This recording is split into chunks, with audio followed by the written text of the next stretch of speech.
Ya, assalamualaikum warahmatullahi wabarakatuh. Waalaikumsalam warahmatullahi wabarakatuh. Gimana nih kabarnya? Alhamdulillah. Luar biasa ya. Ya, selamat datang kembali ya di tempat bimbel favorit kamu yaitu di BMK di Ruang Guru. So, perkenalkan kakak Rayani Semara. Kakak ini sebagai MT di informatika yang akan membantu teman-teman belajar mengenai seperti pemrograman, komputer dan sebagainya. Nah, kakak mau kenalan dulu. Jadi kakak udah lebih dari kakak sendiri udah berkecimpung di dunia informatika, di dunia teknologi lebih dari 6 tahun sekarang ini, dan juga kakak selain mengajar bekerja juga di salah satu perusahaan di Indonesia, di Telkom Indonesia gitu ya, sebagai software engineer gitu ya. Nah, nanti kita akan cari tahu bagaimana apa itu si pemrograman dan gimana kita membuat suatu program gitu ya. So, bagi kali ini apa yang akan kita pelajari? Pertama, kita ada cari tahu dulu apa itu pemrograman, definisi dari pemrograman, dan apa bahasa pemrograman, dan juga pengenalan bahasa Python. Dan tentunya sesuai dengan judul kita ini, kita akan mempelajari bahasa pemrograman Python. Nah, teman-teman sendiri pernah nggak wondering gitu, berpikir gimana sih kayak aplikasi YouTube, Instagram, bahkan Ruang Guru, platform Ruang Guru itu sendiri dibuat. Nah, jadi dalam pembuatannya itu ada yang dinamakan dengan munculnya itu pemrograman gitu ya.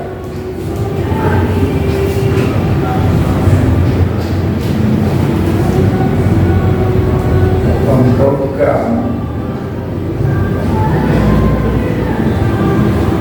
Oke, jadi kita nggak tahu kan ya gimana cara membuat suatu program itu sendiri. Maka muncullah yang namanya pemrograman gitu ya. So, apa sih definisi dari pemrograman itu sendiri? Jadi pemrograman itu merupakan disiplin ilmu yang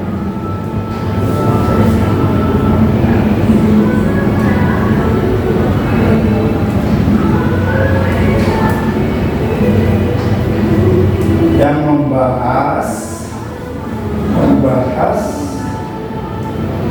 menganalisa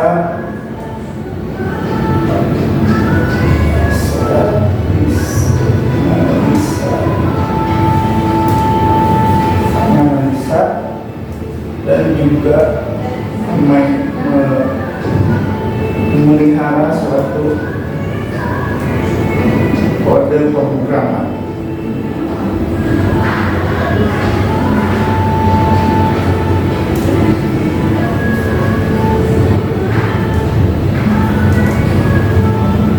Program komputer.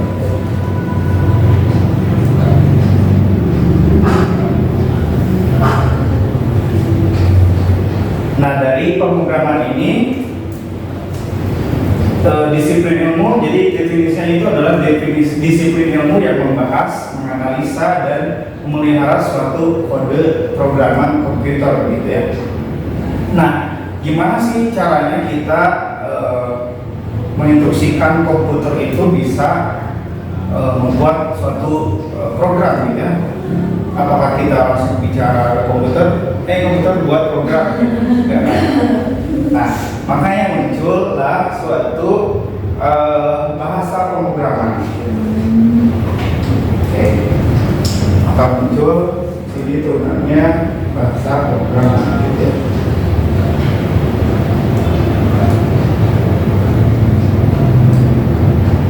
Bahasa pemrograman.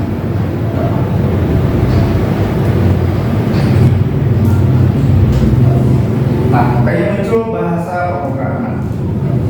Nah, kemudian setelah kita tahu tadi definisinya, terus apa sih sebenarnya bahasa pemrograman gitu? Apakah ini nggak sama dengan bahasa manusia? Tentunya tidak ya. Jadi komputer itu tidak akan mengerti apa yang pengen kita komunikasikan. Nah, maka dari itu bahasa pemrograman ini muncul yang nantinya akan mengubah instruksi kita sebagai manusia menjadi suatu kode yang dimengerti oleh si komputer tersebut. Nah, dalam bahasa pemrograman sendiri terdapat dua jenis gitu ya. Ada yang namanya low level language.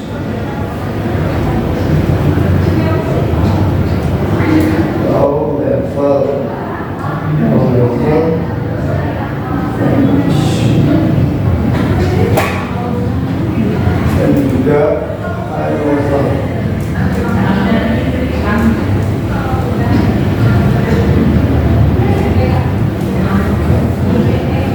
Nah, dari bahasa pemrograman itu sendiri terdapat dua jenis yang low level dan high level. Nah, ini maksudnya apa sih? High dan low. Jadi komputer itu tidak langsung mengerti apa yang kita pengen coba buat misalkan gitu ya. Nah, makanya terdapat high level yang lebih mudah dimengerti oleh si manusia dan juga komputer.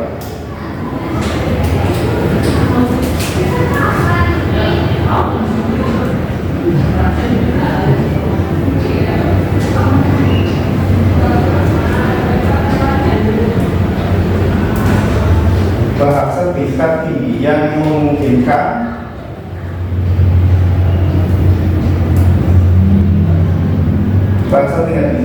yang memungkinkan orang itu mudah mempelajarinya.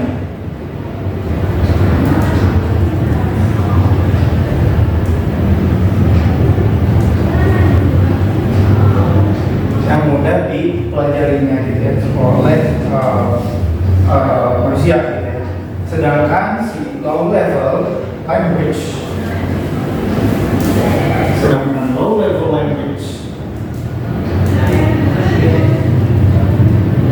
merupakan bahasa tingkat rendah.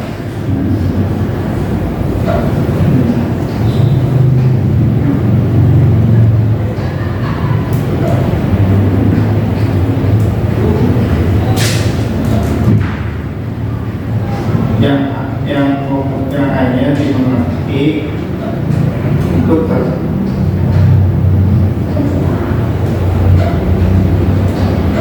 Bahasa tingkat rendah. Nah, maksudnya bagaimana sih bahasa tingkat tinggi dan bahasa tingkat rendah gitu ya? Yang satu mudah dipelajari oleh manusia gitu ya. Yang satu mungkin bisa dipelajari gitu, tapi sulit sekali gitu bagi manusia itu untuk mempelajarinya. Karena tadi kalau tingkat kita masuk ke low level dulu, jadi tingkat low level itu bahasa yang hanya dimengerti oleh komputer. Nah, soal contohnya itu adalah assembly atau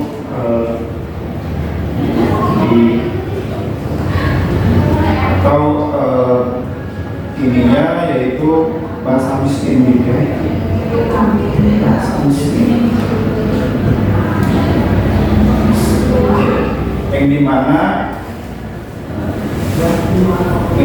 hanya mengerti yang dimana isinya yaitu bilang angka biner ya, bilangan ini ya 1 0 1 0 gitu ya dan seterusnya. Dan jadi kumpulan program yang dimengerti oleh si instruksi yang dimengerti oleh komputer di tingkat rendah itu adalah ya ini 01 01 assembly gitu ya, bahasa mesin.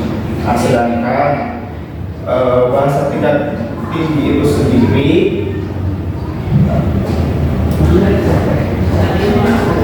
contohnya seperti Python, bahasa pemrograman Python, ada juga JavaScript ya, PHP dan sebagainya.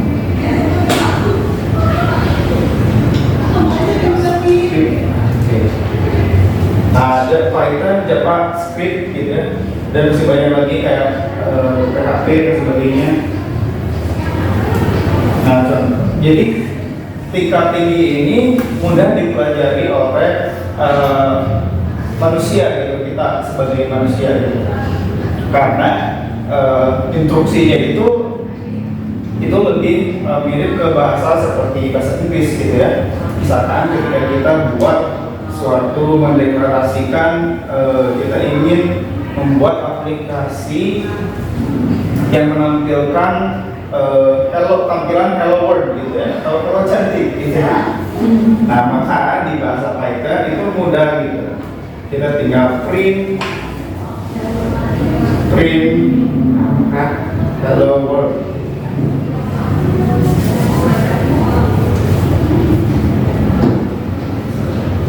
Nah, maka otomatis suatu program yang simpel banget gitu yang menampilkan hello world atau hello world, maka ini udah bisa dieksekusi oleh komputer gitu, dengan bahasa pemrograman Python, JavaScript dan PHP. Dan tentunya under the hood atau di balik layar dari si bahasa tingkat tinggi itu sendiri menggunakan low level gitu, di mana mereka itu mengcompile gitu ya, mentransferkan menjadi dari sini ke sini, kemudian dibalikan lagi ke outputnya hello world. Oke, jadi itu tadi bahasa pemrograman dan juga jenis-jenis pemrograman. Nah, sesuai dengan judulnya kita akan masuk ke inti utama, poin utama, yaitu bahasa pemrograman Python.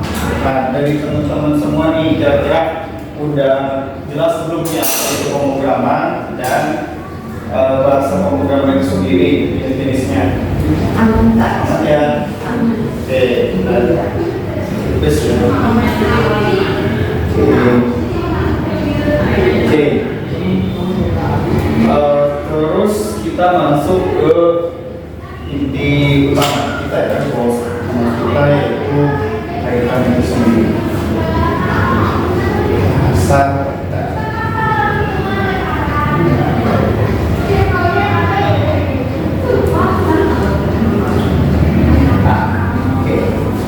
Nah, bahasa Python, bahasa apa nih Python? Bahasa ular gitu ya? Tadi aku sempat mikir gitu. Bukan ya, bahasa ular gitu, bukan ular ya, tapi ularnya di komputer gitu. Jadi memang pendiri dari si Python ini bernama Guido van Rossum di tahun 1991 ya. Nah, jadi dia ini yang mencetuskan bahasa pemrograman Python gitu ya. Dia ini terinspirasi memang dari seekor ular gitu ya, Python ini, dan logonya pun ular gitu ya. Logo di komputernya itu adalah logo Python ini. Nah, kalau kita bahas tentang Python, apa sih yang bisa kita buat dari apa sih output program atau aplikasi yang dibuat oleh dengan Python gitu. Contohnya seperti machine learning gitu ya, kemudian data science, kemudian YouTube sendiri itu dibuat dengan Python gitu. Nah, teman-teman kalau ingin mempelajari atau membuat suatu aplikasi tentang tadi statistik atau machine learning dan sebagainya, bisa menggunakan bahasa Python. Nah, jadi Python itu sendiri tadi merupakan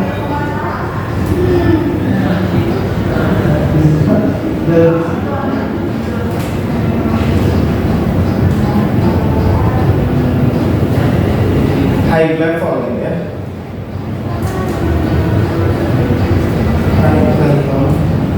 Language. Nah, Python itu sendiri high level language gitu ya. High level language di mana tadi mudah dimengerti oleh orang gitu, manusia untuk mempelajarinya. Contohnya kita ingin memulai dengan Python, kita bisa ada yang namanya ini ya, variabel. So, apa itu sih variabel itu?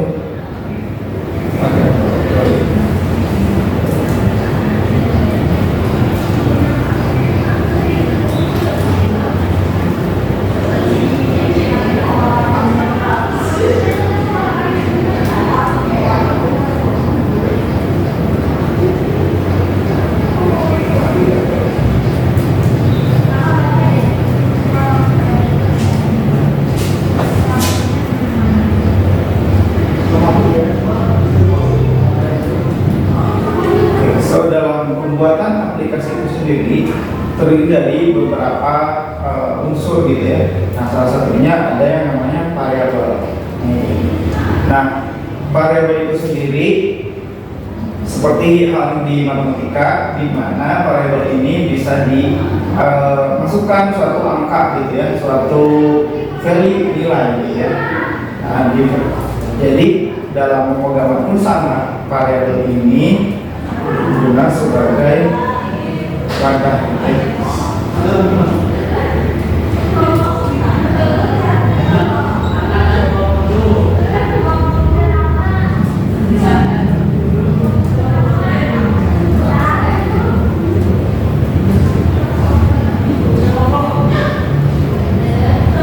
Nah, variabel itu sendiri adalah wadah atau suatu tempat gitu ya, untuk menyimpan suatu nilai atau value dalam nantinya aplikasi kita gitu ketika membuat suatu program gitu. Nah, terus ada lagi nih, selain variabel kita juga harus tahu yang namanya tipe dari variabel itu sendiri atau tipe datanya gitu.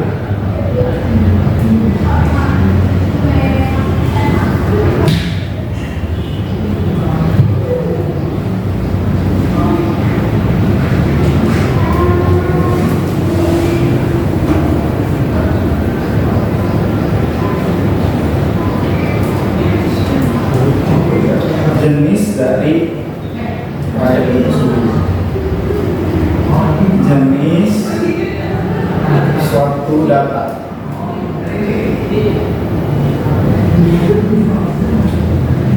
Nah, tadi ada variabel data yang menyimpan suatu nilai gitu atau wadah.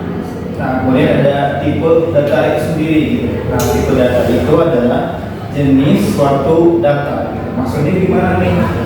Oke, kita langsung ke contoh ya.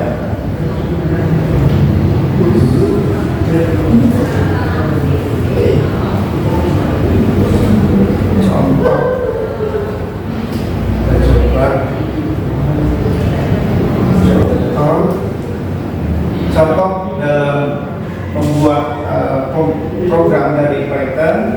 Dasarnya misalkan kita ingin menyimpan suatu nilainya yaitu nama kita misalkan ya. Nah, maka kita tinggal ini aja langsung buat yang namanya variabel.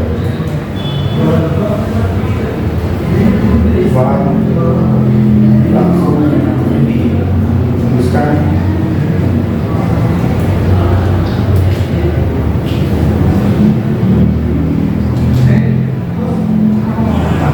kita misalkan buat yang namanya variabel nama gitu ya.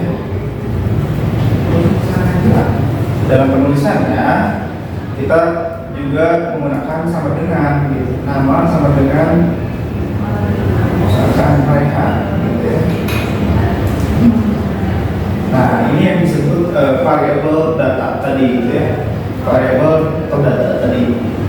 Nah, yang menjadikan tipe data itu adalah ini ya. Yang menjadikan tipe data ini itu adalah bagian dari sini. Nah, ini kalau dia menggunakan tanda kutip itu tipe datanya string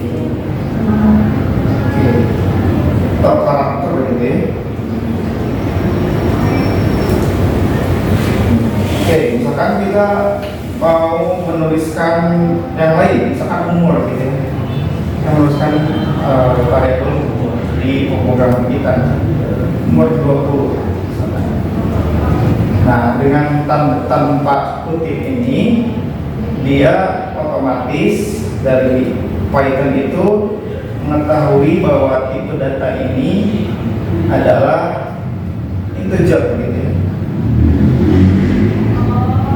atau number. Jadi seperti ini dalam pembuatan suatu menginisiasi variabel di pemrograman Python, bahasa Python gitu ya. Nah, dia itu mengenali langsung dari inisialisasi variabel yang kita isikan gitu. Kalau dia nama pakai tanda kutip, dia mengetahui bahwa ini itu adalah string karakter gitu ya. Kemudian kalau kita tanpa kutip, itu akan mengetahuinya dia itu berupa tipe data number gitu, integer dari komputernya. Nah, kemudian kalau teman-teman juga menggabungkan keduanya, itu bisa menggunakan tambah.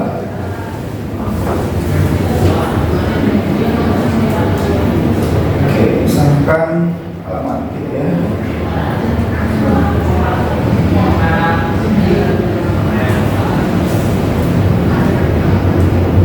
Nah, lalu gimana misalkan kita menuliskan alamat yang panjang, tentunya ada nomor misalnya di situ ya. Nah, maka kita bisa menggunakan script lagi gitu ya. Apa misalnya Sudirman 30. Nah, ini tetap yang terbaca oleh si bahasa pemrograman Python itu sendiri oleh komputernya gitu ya. Ini masih dianggap adalah string ya. Masih dianggap string ya. Karena dia karena dia ada tanda kutip.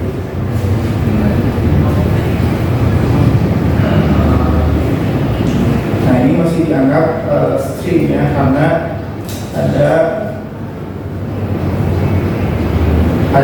masih ada kutip di dalamnya gitu. Nah, sedangkan ada lagi nih yang dimana tipe datanya itu bisa berupa banyak gitu ya, baik itu karakter dan juga number gitu ya. Yaitu contohnya misalkan kita buat ini alamat, kemudian kita sekolah.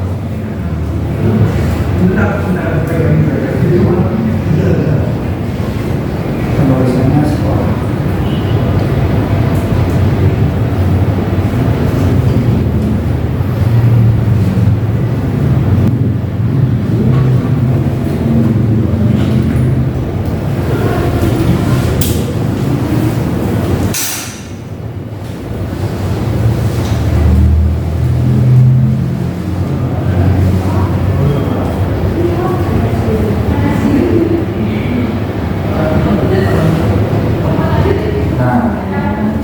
Oke, jadi di jenis ini tipe datanya yaitu adalah objek gitu ya. Objek ini pembedanya ada kurung perawan.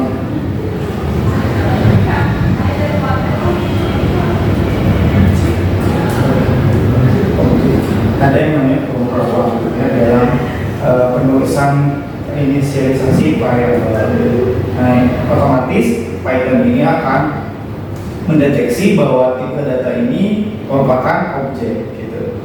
Nah, kemudian gimana kita menampilkan ini semua di Python? Kita tinggal jalankan tadi ya, print gitu. Maka nanti akan muncul di komputernya akan nama print nama. Nah, ini bakal muncul nama gitu, print di printernya ini solusi. Oke, nah sampai sini kira-kira ada yang pertanyaan nggak dari teman-teman semua? Tipe datanya tuh baru ini apa? Banyakkah atau hanya sedikit aja? Ya, jadi tipe data itu banyak banget gitu ya, yang ada di dunia ini gitu ya. ada dari tadi string, kemudian number, ada juga date gitu ya, tanggal gitu ya. Nah, kayak teman-teman nih bikin aplikasi atau isian dari di platform gurunya biasanya ada tulis tanggal. Nah, itu biasanya tipe datanya itu yang disimpan berupa date gitu ya tipenya. Kemudian ada juga kalau yang angka-angka besar gitu ya, ada yang namanya big integer gitu, sampai ribuan sekali datanya isinya ditampung oleh memori komputer itu sendiri. Oke, ada lagi nggak? Kak, aku sebelum sekolah itu tuh yang segi apa sih berawal nama terus tri SMK itu harus koma dulu kan? Betul, karena koma ini menandakan bahwa dia tuh ada dua data, maksudnya ada data lain gitu dalam satu data. Oke. Yang kelasnya nggak pakai string kan? Nama sama kelasnya nggak? Enggak. Oh, nggak usah. Iya, betul. Karena ini dia variabel gitu, membuat variabel. Jadi variabel lebih dari satu tuh pakai kelompok. Betul. Ada juga yang kumpulan dari data yang bisa menggabungkan dari data itu ada namanya array. Ya, satu lagi ada yang namanya array. Ini yang paling penting sih.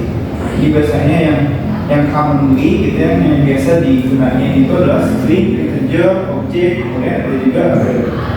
Contohnya seperti ini.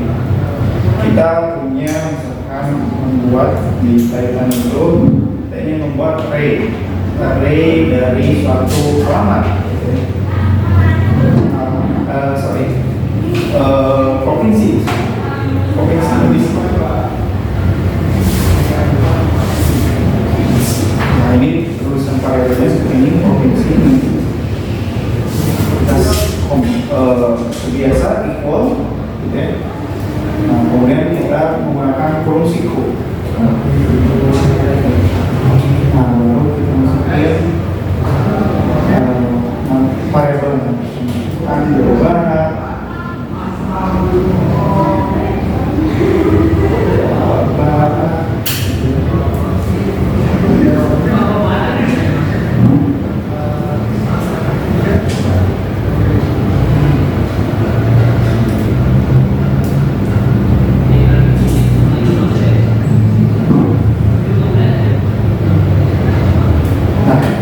Provinsi tadi ya.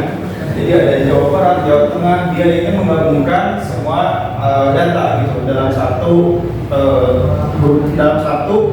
data, dalam satu dia menggabungkan kumpulan data dalam suatu data. Jadi intinya di array ini bisa menampung banyak data. Jadi nantinya programmer itu tidak satu-satu dia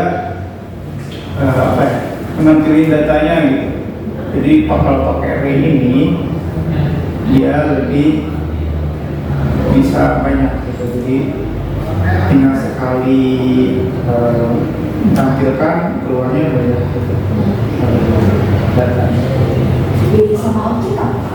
Oke, jadi bedanya sama objek, pertanyaan bagus ya. Jadi bedanya array dan objek itu, kalau objek itu hanya satuan data gitu, nggak bisa banyak entitas beberapa data, jadi cuma satu data gitu. Maksudnya satu data itu satu satuan gitu. Misalkan gini, dalam pemrograman itu ada yang namanya ada yang namanya prinsip object oriented programming gitu. Nah, dalam object oriented programming ini biasanya ketika pemanggilan suatu array itu memudahkan kita dalam menangani kasus seperti fitur, misalkan kita ingin membuat fitur beranda gitu. Oke, di aplikasi kita ingin membuat fitur beranda. Nah, kemudian di fitur beranda itu terdiri dari banyak data. Nah, makanya terdiri dari banyak data gitu.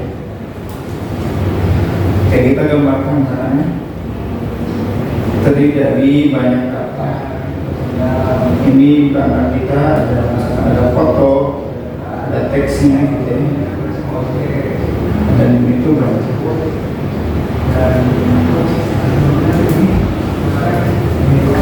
Nah, di beranda tadi itu kita ingin menampilkan beberapa informasi yang bisa digunakan gitu ya. Ada foto gitu, ada foto user gitu, pengguna, ada nama, alamat, dan hobi misalkan gitu. Sama ketiga-tiganya ini sama gitu. Nah, yang membedakan antara array dan objek. Kalau objek itu hanya satuan data dari setiap orangnya gitu, user gitu. Sementara array ini menampung semua data ketiga-tiganya gitu. Kalau di objek itu tidak bisa kita langsung membuat data sesuai dengan satu tadi gitu, kesatuan, tapi harus sesuai dengan entitasnya gitu masing-masing. Jadi misalkan ketika pengguna kita ada banyak, maka kita harus dimasukkan ke array supaya nanti dalam pengolahannya itu mudah gitu. Jadi jadi mudah ketika kita ingin menampilkan suatu fitur yang terdiri dari banyak pengulangan, disebutnya itu looping. Looping maksudnya. Oke, jadi intinya tuh objek tuh limited, array itu unlimited. Betul, gitu. Objek itu limited dan array itu unlimited. Oke, sampai sini ada tanya lagi. Aman ya. Oke. Nah, fun fact-nya, Python ini bahasa tipe language atau bahasa jenis bahasanya itu selain tingkat tinggi, dia disebut juga dynamic language. Apa nih dynamic language? Kalau udah paham kita hapus saja ya. Bentar, aku mau foto dulu.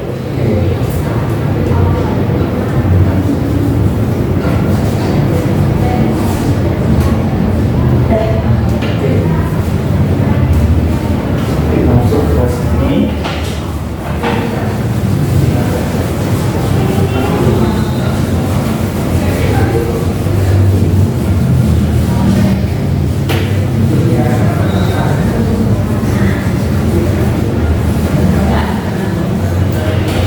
Tadi fun fact gitu ya, Python ini tipenya itu selain high level, dia juga bertipe yang namanya dynamic language gitu. Tadi kan kita bahas terus yang namanya tipe data, tipe variabel. Sebenarnya apa sih gitu ya dari bahasa pemrograman sendiri, kenapa perlu adanya tipe data dan sebagainya. Nah, jadi komputer itu mengenali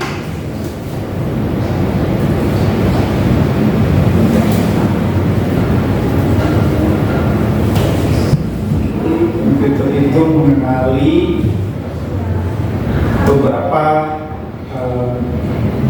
tipe gitu.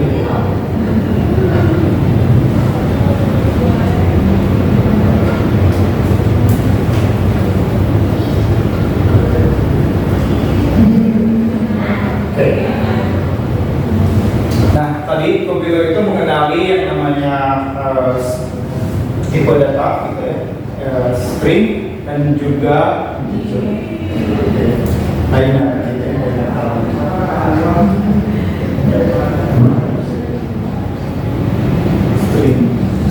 string pecah gitu, karakter dan yang namanya ini number gitu ya, number.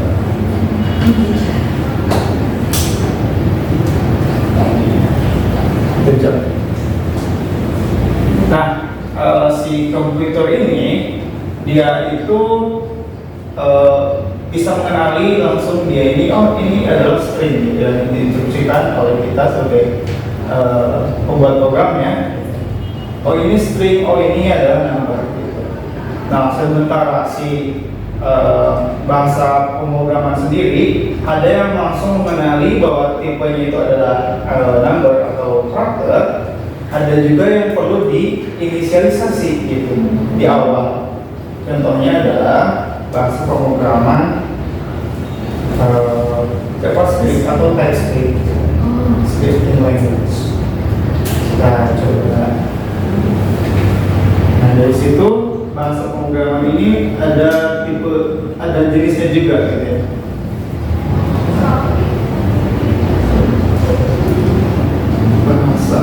Bahasa pemrogramannya gitu. Bahasa itu sendiri, bahasanya itu ada dua jenis, ada static dan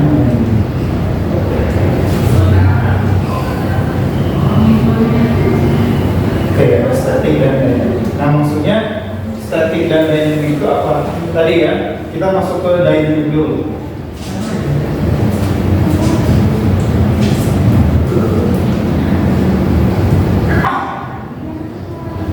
Nah, dynamic itu seperti yang tadi dicontohkan itu adalah Python. Python merupakan selain dia high level, dia juga dynamic language. Dynamic ini artinya ketika kita assign suatu variabel, contoh adalah nama, gitu ya, ini memberikan uraian. Nah, ketika dia string, kemudian kita mau reassign lagi, misalkan di suatu functionnya itu ada harus berubah nama gitu, atau harus berubah suatu nilai tersebut menjadi suatu tipe data yang lain. Yaitu langsung mudah tinggal kita reassign langsung ke number, gitu, misalkan 10. Ini contohnya. Nah, tipe data seperti dynamic language ini, seperti Python, dia akan langsung mengenali bahwa nama ini menjadi integer, gitu, menjadi number yang sebelumnya dia ini adalah string, yang sebelumnya dia adalah string, sebelumnya dia adalah string,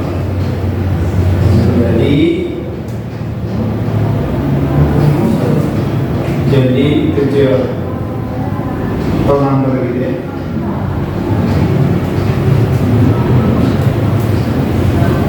Yang asalnya dia string menjadi integer. Nah, Python sendiri dia mengenali perubahan tersebut in case di pemrograman kita di program kita terdapat perubahan gitu dalam kita menginisiasi suatu variabel. Nah, Python ini dia langsung mengetahui bahwa ini sudah dirubah menjadi tipe datanya number gitu ya. Berbeda yang halnya dengan static type gitu ya. Static type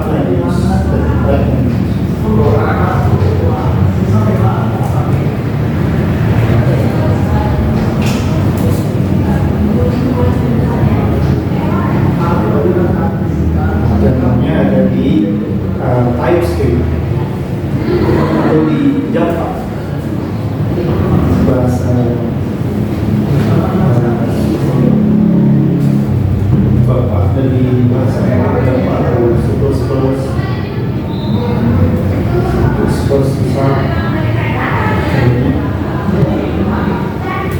nah mereka itu ketika inisialisasi dari variabel itu kita harus menginisialisasi dulu depannya bahwa ini itu adalah number gitu ya.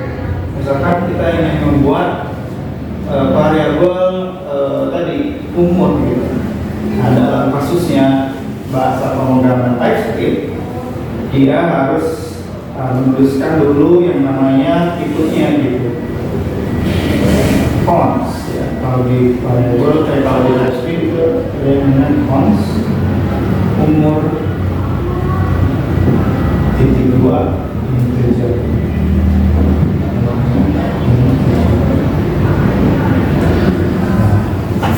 Baru kemudian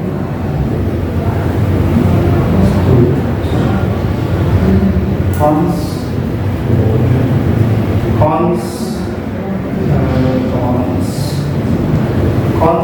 umur integer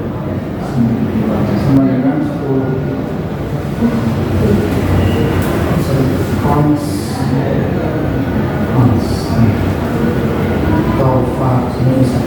cons umur pakai parenthesis gitu ya, jadi 2 integer pakai jadi 2 kemudian integer sama dengan 10 gitu.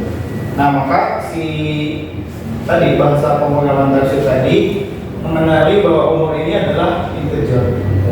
Kita tidak bisa langsung reassign ketika kita reassign kembali, misalkan kita case-nya umur tadi ada case umur tadi dibuat menjadi karakter, kita tidak bisa langsung mengubahnya jadi karakter.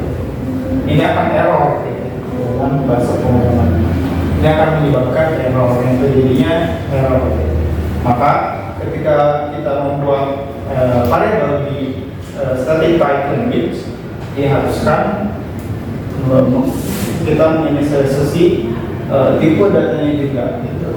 Kalau string berarti tadi kita harus menggantinya menjadi umur. Kita bisa pakai string str. Nah ini adalah aturan-aturan dari bahasa pemrograman itu sendiri yang nantinya akan di-compile kembali menjadi kedua ini antara dia string atau number yang nantinya komputer ini akan output dari komputernya akan outputnya jadi program itu sendiri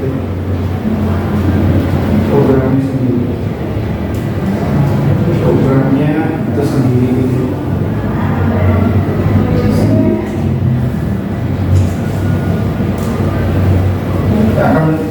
akan outputnya kembali lagi ke komputer tadi. Dia akan setelah di-confirm dia ini string atau number, kemudian si komputer akan menghasilkan program sesuai dengan instruksi yang kita berikan di bahasa pemrogramannya.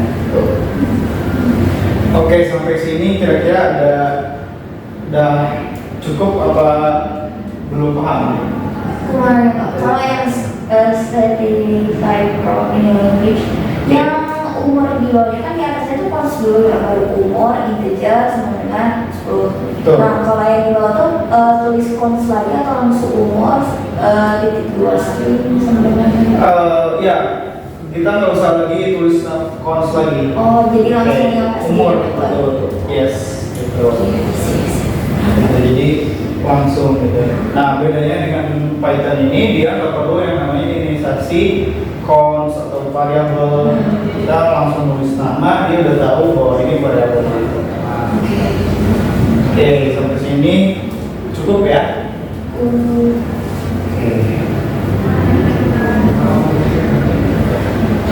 So kira-kira dari rangkuman ini ada yang mau coba merangkumkan, summarize dari semua materi yang kita sudah pelajari. Kita dapat start point nih, start channel bagi yang berani. Boleh nggak? Oke, boleh. Jadi pemrograman tuh intinya tuh apa sih? Bahasa bukan, program tuh intinya tuh suatu disiplin ilmu. disiplin ilmu yang membahas yang apa sih itu? Yang di dalam komputer aja. betul. Yang di dalam komputer, ya. Jadi pemrograman itu adalah intinya suatu disiplin ilmu yang membahas seluk-beluk komputer dalamnya, gitu ya. Terus, nah kan kata kamu juga kok bisa tuh ternyata ada bahasa sendiri ini nggak nggak cuma manusia aja gitu ya, tapi ada bahasa pemrograman. Tadi itu jenis-jenisnya tuh ada low, ada high. Tuh. Kalau low itu yang ada di komputer itu sendiri, biasanya kan binary ya, zero kayak gitulah. Yes. Terus yang satu lagi high language, biasanya itu tuh yang dipelajari oleh manusia-manusia kita yang akal gitu ya. Nah, contoh yang akan kita bahas itu, ini Python temennya tuh kan itu ya JavaScript kayak gitu. Nah, terus yang kedua itu tadi kan jenisnya, terus ternyata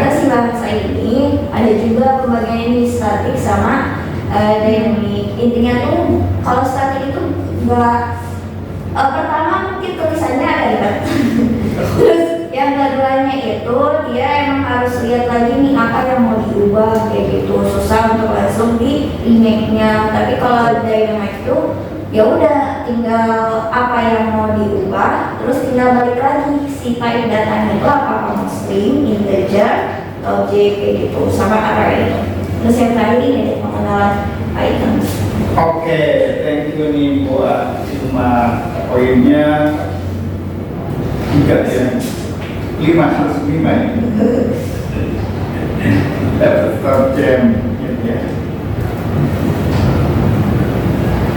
Oke, betul ya. Terima kasih sudah membantu summarize dari materi kali ini.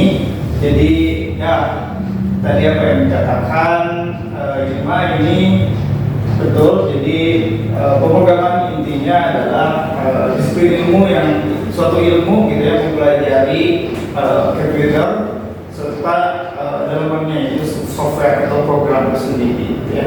Dan komputer itu tidak bisa mengerti bahasa instruksi manusia langsung, makanya dibuatkan oleh seseorang untuk buat suatu komputer itu mengerti itu yang namanya bahasa pemrograman.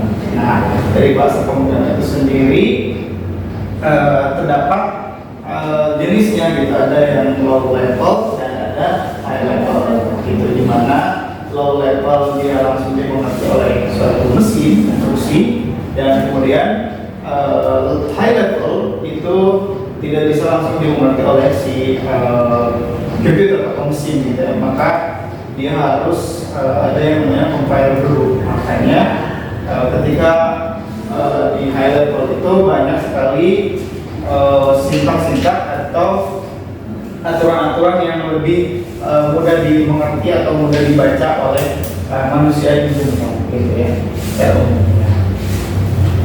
Nah, tadi juga si bahasa itu sendiri terdapat dua tipe gitu, ada static dan ada dynamic. Nah, konsepnya sebetulnya static dan dynamic ini mempengaruhi nanti dalam mode produksi rilis gitu. Nanti ini lebih ke sekuritas gitu, dimana static type itu lebih aman gitu, lebih secure, karena bagi para penyerang kayak hacker itu nanti dia akan mudah kalau dynamic itu tinggal ubah gitu, langsung mengubahnya secara auto gitu ya, otomatis. Beda hanya dengan static, dia tidak bisa diubah secara langsung karena dia harus ada tipenya dulu, pengecekan gitu. Oke, sampai di sini paham ya untuk materi kali ini. So ya, itu saja materi mata pelajaran informatika kali ini. Sampai jumpa kembali di lain waktu.